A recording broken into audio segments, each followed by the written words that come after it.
Hey everybody, welcome to week 1 of our journey through American government. I'm excited to help guide you through the institutions and theories that make up our government. But before we do that, I want to make sure that we cover a couple of things. So first, these lectures are supplemental to the reading material. So basically what that means is that you should read the material before viewing the lecture. So you'll see the reading material posted, and I have it in order on Blackboard. So you'll read the material, then you'll come to the lecture. Also, that means you should do the readings and lectures each week to ensure you have a firm understanding of the material. My tests are made up of questions that require you to have read the material and have a reasonable understanding of the material. Now, I don't expect you to be experts. That's why you're in an introduction class. So if you need help, please don't hesitate to reach out to me. That's what I'm here for. Also, just a bit of advice. Please take notes on all of my lectures, as you would if we were meeting in a face-to-face environment. I provide you the publisher copies of the PowerPoints through Blackboard. However, I've made tweaks and modifications from my lectures. I do not give those PowerPoints to you because I want to make sure that you have watched the lectures. All right, that's all that I have on that. Now it is time to move on to the fun.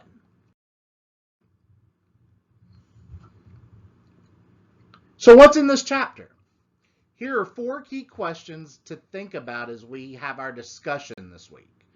Keep them handy and answer them as we go along. If you can answer these, then you've got a firm grasp on the material, okay? So don't stress. Think about this question. Who governs you? Now, you may find this hard to answer, or you may find it easy to answer. As a young adult, you may think, well, nobody governs me. I'm grown.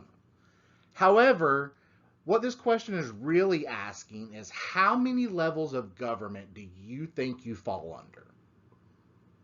I'm going to give you a little bit of time to think about that.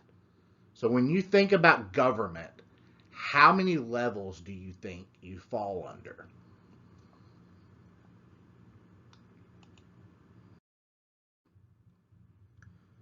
Government is like an onion. I had my American government professor in my undergraduate also used this analogy, and it kind of stuck with me. So it was the easiest way for me to remember this. So I'm hoping it's the same for you. But government is like an onion. There are several layers that make up the composition. At the most basic understanding, you should know that there is a federal government that sets rules and regulations and laws for the whole United States. All 50 states fall within the federal government. Now, let's take a look at this concept in a little bit more detail.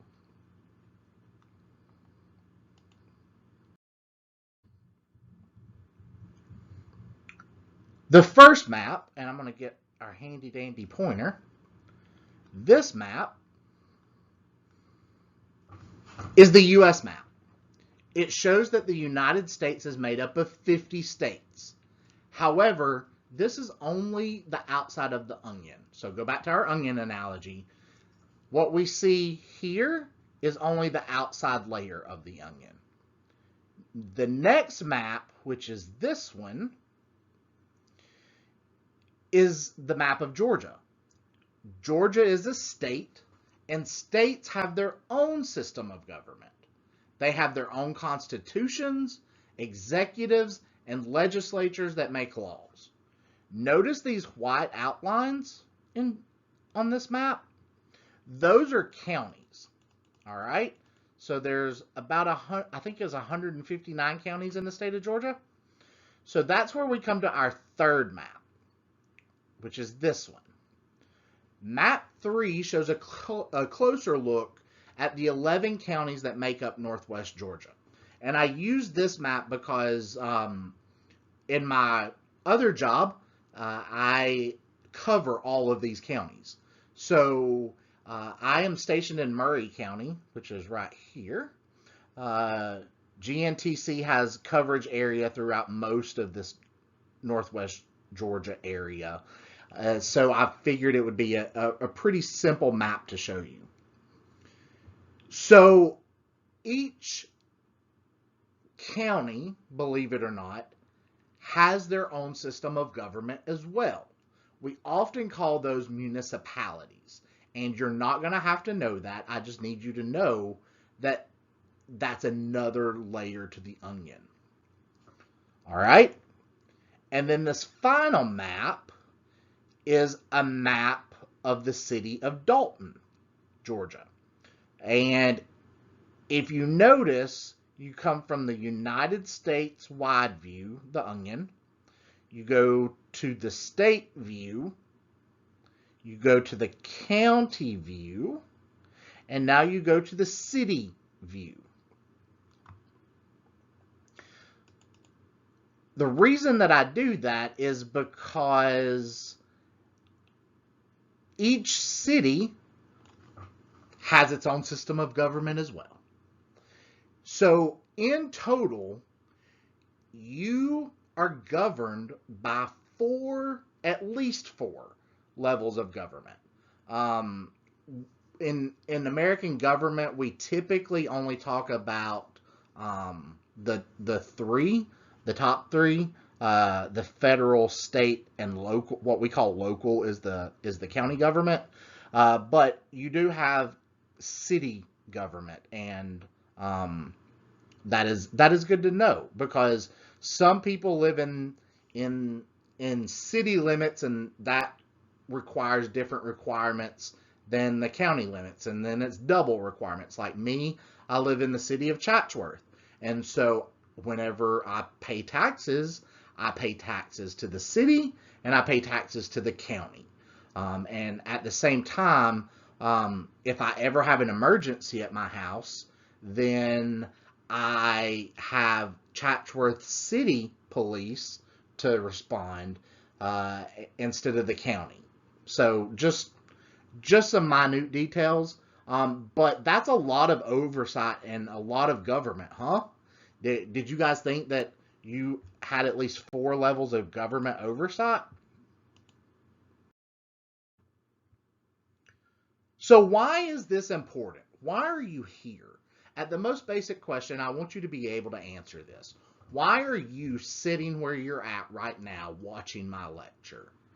Well, you may say, Mr. Dean, I needed your class to get another credit to graduate.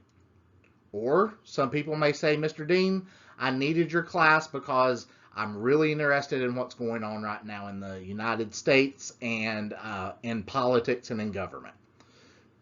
Both answers are acceptable. When I took American government in undergrad, I was not the least bit interested in it.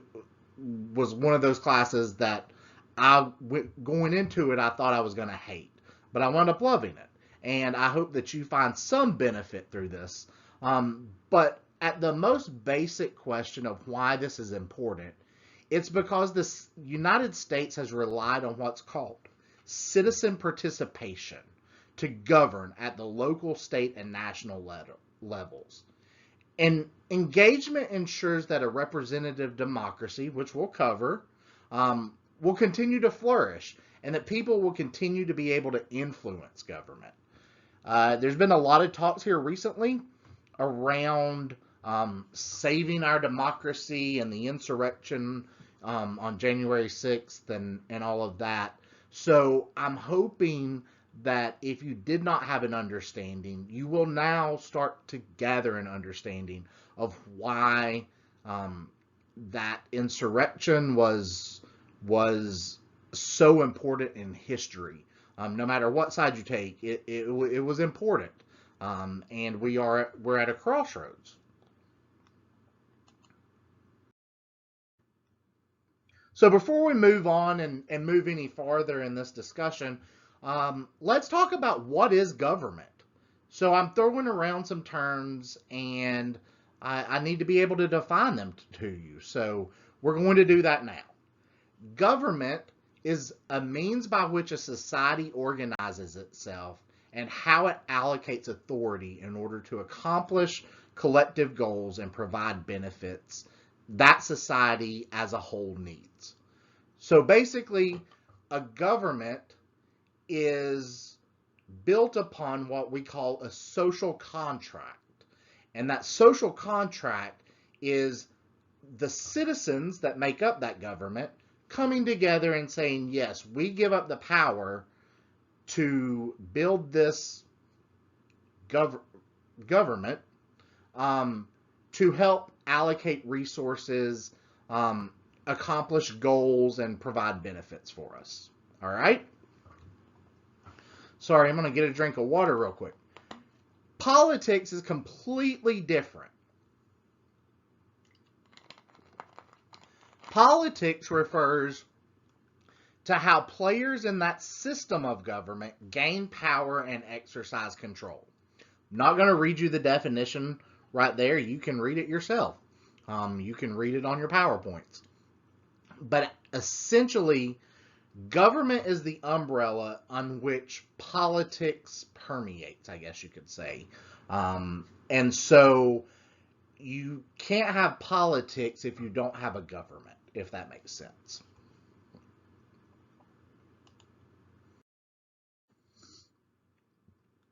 And we cannot talk about government and what it does without first talking about the concept of liberty.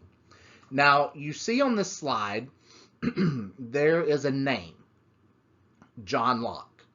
I want you to circle that name, okay? At its foundation, government is rooted in liberty. In fact, the 17th century philosopher John Locke originated the idea of liberty in that he wrote, "All people have natural rights to life, liberty, and property." So what this basically does is it essentially means that all people should be free to give consent to be governed. So remember, we go back to that social contract. What John Locke came up with is the thought that everyone should be free to give that consent to create the government. John Locke is someone we will be talking about next week as well. So in our Constitution founding discussion. So you will want to write that name down and remember that.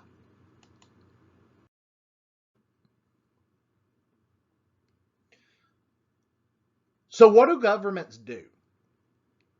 Take a moment and write down a couple of things you think a government does. I want you to pause the video, take out a piece of paper, and write down, just whenever I say the word government, what do you think government does in your understanding? So pause the video, write down about 3 or 4 things, and then come back. All right. So let's see if what you wrote down is encapsulated by what I'm about to talk about. First, we as citizens rely on government for goods and services, whether it be transporting goods to the stores for us to buy, providing roads that are able to be driven on, or educating our youth. Government plays a vital role in our everyday lives. And in fact, with most students in my class, I believe, are dual enrollment students. And so that means that you rely on the government, whether you realize it or not, for your education. The government is funding public education. We'll discuss the economic impact in just a few moments, but let's look at 2 more areas that are attributed to government before we focus on economic systems. So the government makes laws and makes sure that everyone adheres to that social contract, which, remember, the social contract is the philosophical contract that citizens agree to by engaging in everyday life. Like, I agree every morning when I wake up not to go out and murder somebody because that's against the law. I'm agreeing to adhere to the laws that are set forth by the government. In doing this, The government provides public goods and common goods. We'll discuss that here in a little bit. I think it's on the next slide. It may be on the slide after that. But we're going to have a discussion around the types of goods. But just know that government provides the public goods and common goods that we'll be discussing. These come free with public goods and common goods, okay? So we'll talk about how you don't have to pay for them necessarily.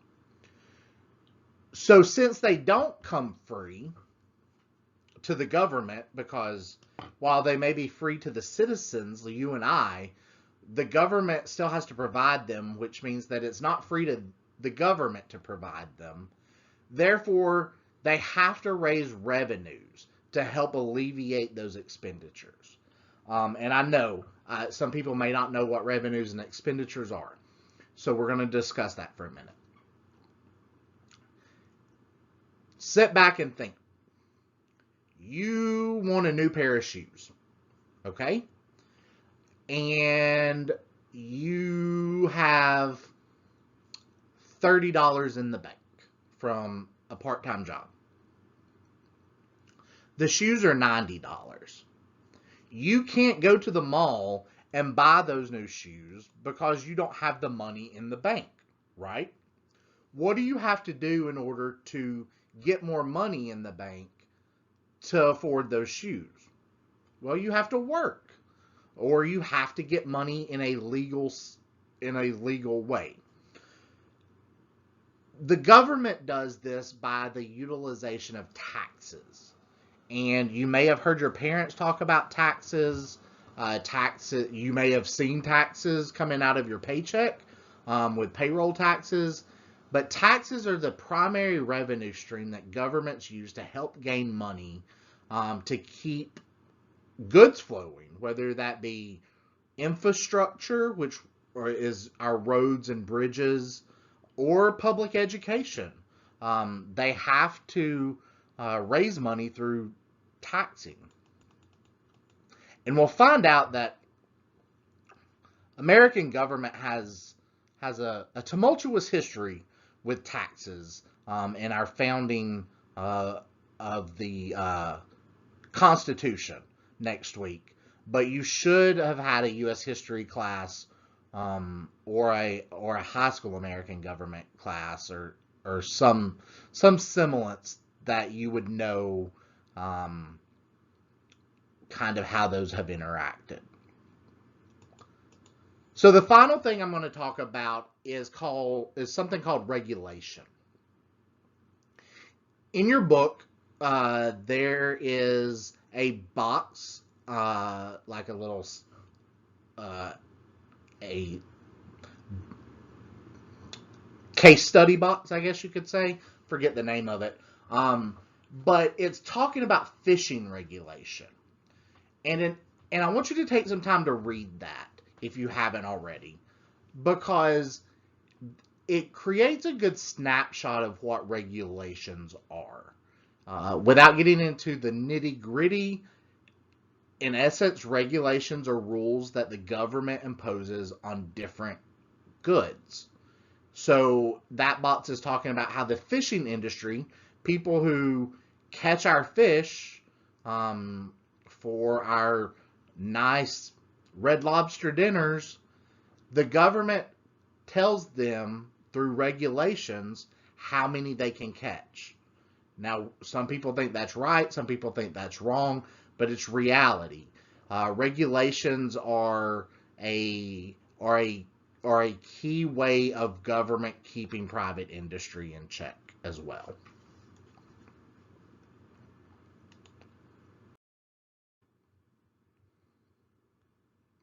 So oftentimes governments are defined by their economic systems.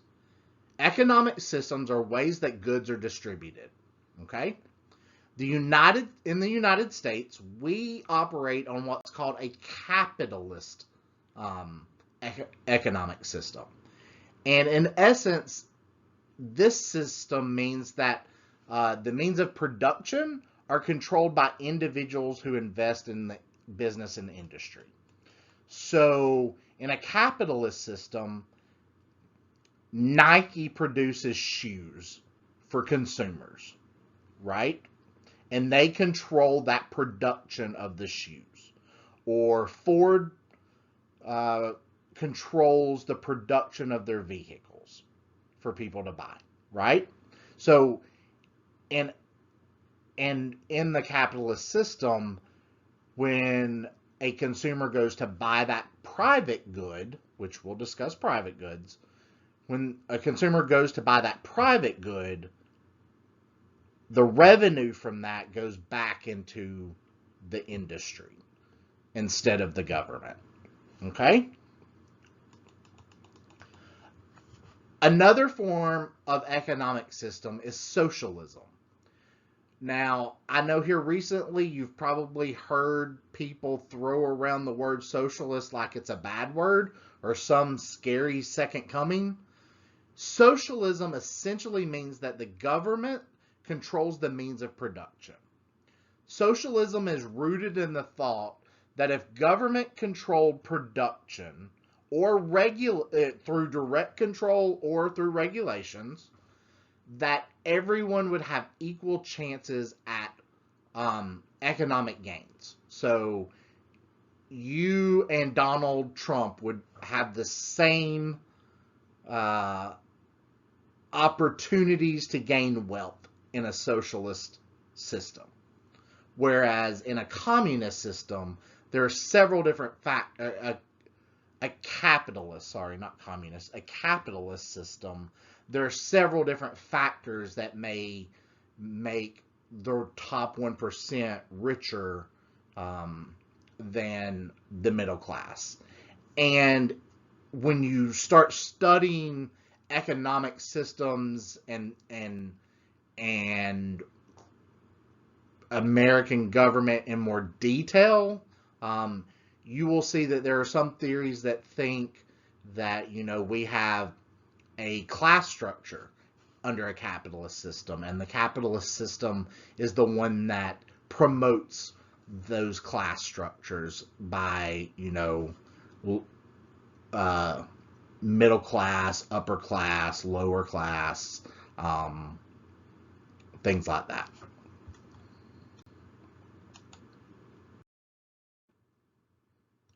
So in the previous slide, we discussed the economic systems that define governments. However, we need to define the types of goods that keep these systems going. All right, I've thrown around some of these words, but now we're going to define them. So first, you have private goods. Private goods are goods that people purchase in quantities they need. So think groceries, gasoline. Think when you go to Walmart, anything you pick up there is going to be a private good. Next, we have public goods. And public goods are provided by the government without direct payment. So think national security, education, law enforcement. Those are all public goods. Finally, there are common goods. And common goods are goods that people can use for free. So think fish in the stream, national parks, drinking water. Those are all common goods. No one provides them. They're there as a part of Earth. Okay? Economic systems are built around who controls these goods. Thus, production and allocation of goods are vital to government functioning. Okay? All right. So this figure is in your reading material, but it's a great visual aid for you to kind of get it in your mind between private goods, common goods, public goods, and then there's something called toll goods. And toll goods are like your turnpikes, your private education, cable TV, things like that, okay? So take a moment and and kind of look over this. You will need to know, be able to identify some of this for your quiz. So make sure you have a grasp of it. All right, we've looked at the definition of government. We've looked at the economic structures of government. So now let's venture into the different types of government. All right, so the first form of government that we're going to talk about is a democracy. And in a democracy, what you really should know is that the political power rests with the people. So, in essence, the people are the ones who control the institutions, the leaders, and the policies. All right? There are two types of democracies. The first type is a representative democracy. This is the United States. All right? We in the United States elect our legislatures. So we elect our House representatives, we elect our senators, we elect the president, we elect our governor, and different executives of government, and we vest the power to them to make decisions in our best interest. That is a representative democracy. In a representative democracy, accountability falls at election time, where, and what that means is basically if we, the people, don't agree that they are making the best decisions in our interest, then we vote them out. So that is a representative democracy. Our next type of democracy is a direct democracy. And in a direct democracy, the people govern directly. So think Rome when we think direct democracy. The people, the citizens, are making governmental decisions on a daily basis in a direct democracy. All right? So there are two types of democracy: a representative democracy and a direct democracy. Okay? The United States is a representative democracy.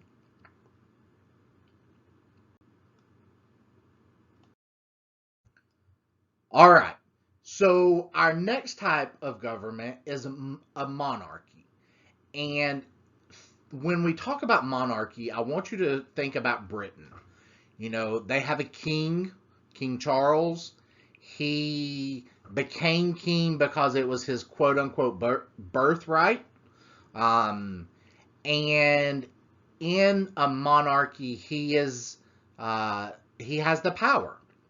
Now, Britain's a little bit different, and monarchies are not so stringent as they used to be, in the fact that monarchs often rule alongside an elected legislature. So in Britain and England, King Charles, is the political figurehead. He's the monarch.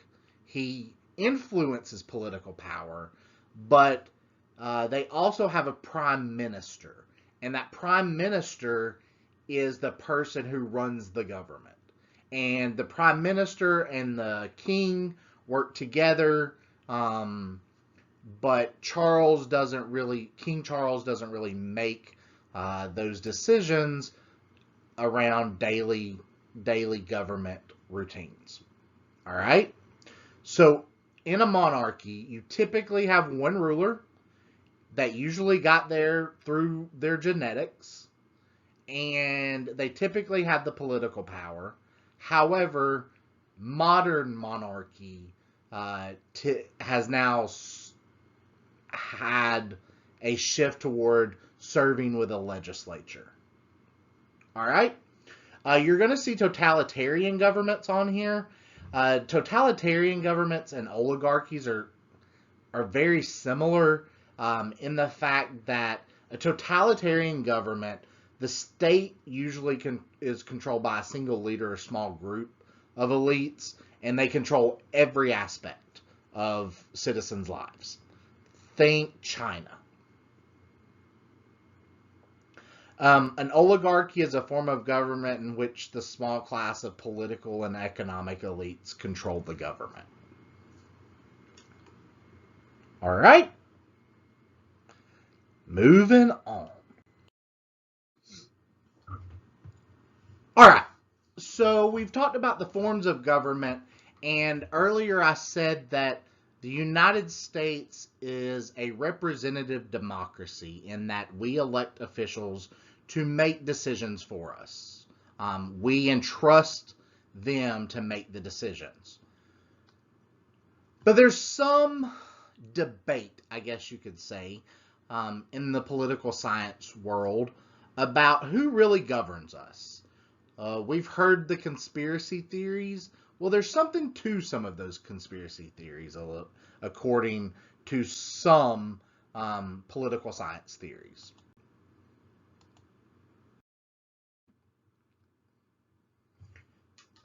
There are two main theories that answer the question of who governs us, and they're on a spectrum, a different spectrum. All right. So the first one we're going to start out with is the elite theory, and in essence, the elite theory says that the government is really controlled by a small group of elites.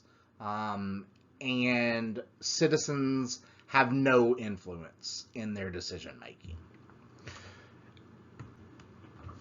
This theory was first kind of brought to the forefront by a guy named C. Wright Mills. And he argued that the government was controlled by a combination of business, military, and political elites. He goes on to argue, and the elite theory argues, that these elites are highly educated, often graduating from prestigious universities. And in fact, if you look on our next slide, we'll see 1/3 of the U.S. presidents have attained an Ivy League education, which means that they've gone to an Ivy League school and graduated. And Mills really kind of brought this home by talking about how the wealthy control the economy in a way that those below them can't attain any higher level than they currently are. So that's the elite theory. So basically, small group of super elite people are the ones that rule the government. Okay? The next theory is the pluralist theory. And in this theory, again, the polar opposite of the elite theory, the pluralist theory states that people with shared interests will form groups in order to make desires known to politicians. So in essence, competing interest groups influence the government and hold political power. Citizens may influence the government by becoming involved in those groups that share similar interests and engaging with representatives and having citizen engagement. In essence, the elite theory was stating that power and policy is made from a top-down approach. So the elites truly have all the power and make all the power, and it doesn't trickle down. The pluralist theory, on the other hand, is what we call a bottom-up approach, in that the people hold the power and influence and kind of dictate the policy ideas and things like that.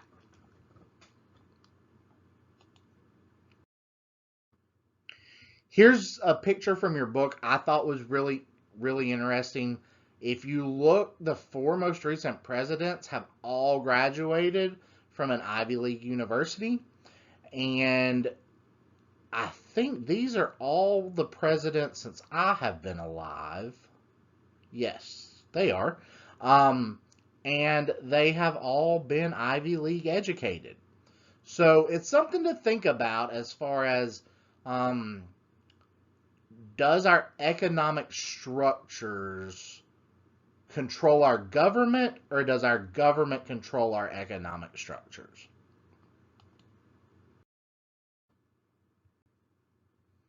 All right, we're almost done. So now we should have a foundational knowledge of what government is, what it does, and you should understand that engagement from a citizen's level is important. So how and why is that important?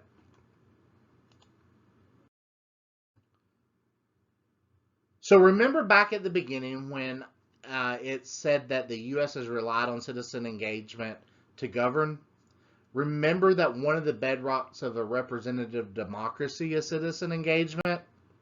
Well, citizen engagement can be done by anyone. When we speak of citizen engagement, we're really talking about citizen participation in the political institutions. So, how do citizens get engaged? Well, there are 5 ways. Yep, 5 ways that I'm going to tell you about.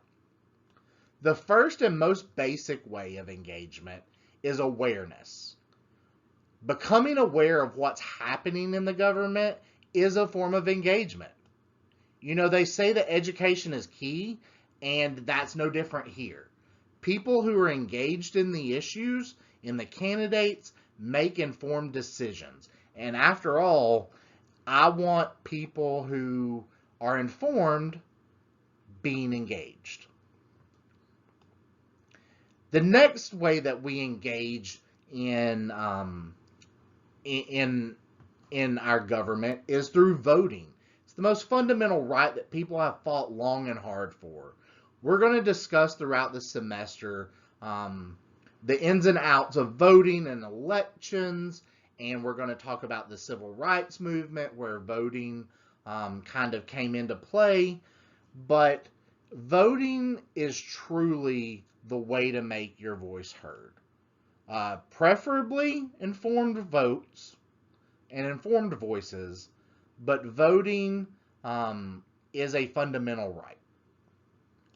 Other ways that we can engage is through emailing and writing. There are several times that people will email or write political players such as congressmen, senators, or even presidents. I can tell you, in my introduction, I told you I worked for the state. I've worked for the state for 11 years, and part of my job now is to see what we call constituent concerns.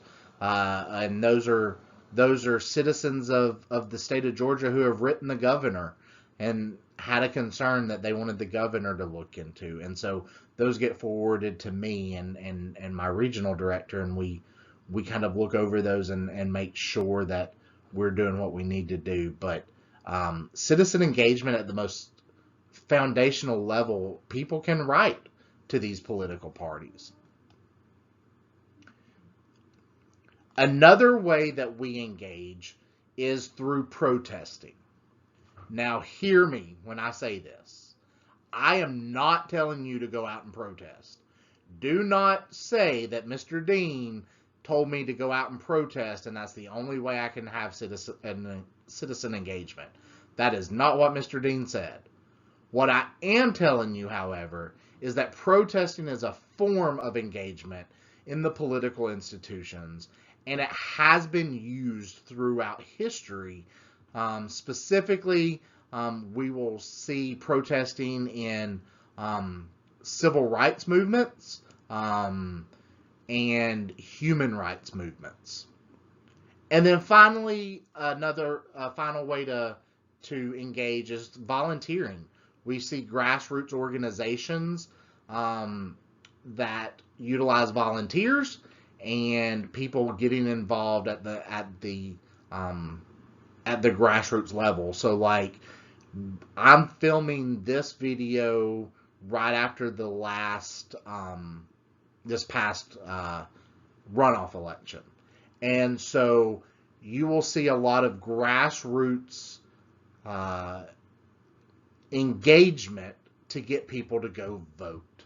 You'll hear of a lot of people volunteering their time to go door to door to knock to get people to go vote for this person or this person.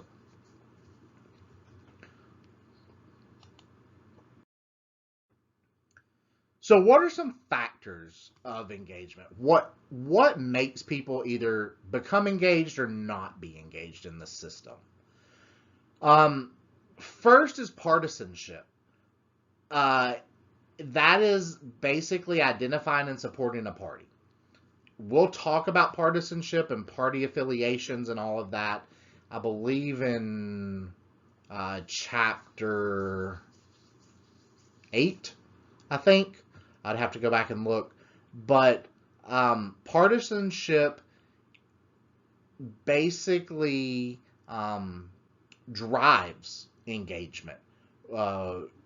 Whether you are only a person who supports the D beside the candidate's name, meaning that they're Democrat, or the R, meaning they're Republican, and that's why you vote for them, or you vote because of issues. Partisanship has some factors. Again, ideology, which is your beliefs or ideals that help shape your political opinion. So we're going to talk in another chapter more about ideology and how ideology is formed. But at the core, ideology is a factor for engagement.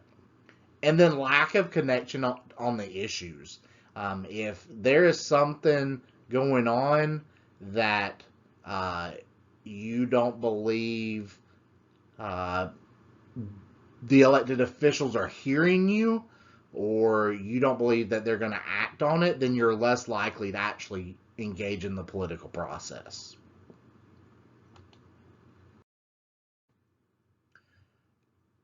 I left this in. I think this is kind of eye-opening. Age is a factor for engagement, and it's really interesting to look at the dynamics of the population who vote and who don't vote. And we will look at that later on in the semester. But if you are under the age of 30, you're pretty much you're less likely to participate, which was shocking.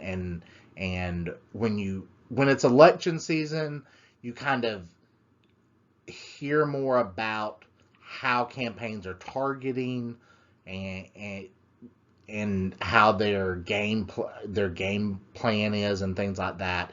Age is typically a factor because Democrats typically try to drive out younger voters because they believe the younger voters are more receptive to their platform. And then you have Republicans who try to drive out evangelical, older people.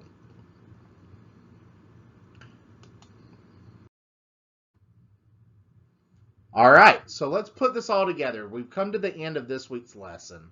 And I'm hoping that you can take something away and kind of learn something from these key bullet points. So at the very least, you should know citizen participation or engagement is a key to representative democracy. Government is founded on the principle of liberty and is how society organizes itself and allocates resources. Government is different than the economic systems that make up the government. There are several types of government, And the U.S. is what? The U.S. is a representative democracy. And then people can engage in a number of ways, whether it's voting, awareness, protesting, anything like that. Those are all avenues for engagement. All right, that concludes our lecture for week 1. I wish you luck on your quiz and your discussion boards. As always, if you need anything, feel free to reach out via my GNTC email, adean@gntc.edu, or via my cell phone, and I'll get back to you as quickly as possible. Remember, we do have the quiz and then your discussion board. I'll remember that your initial post on your discussion board is due on Friday, so make sure you get that in, and we will go from there. I look forward to seeing you all in week 2. Thank you.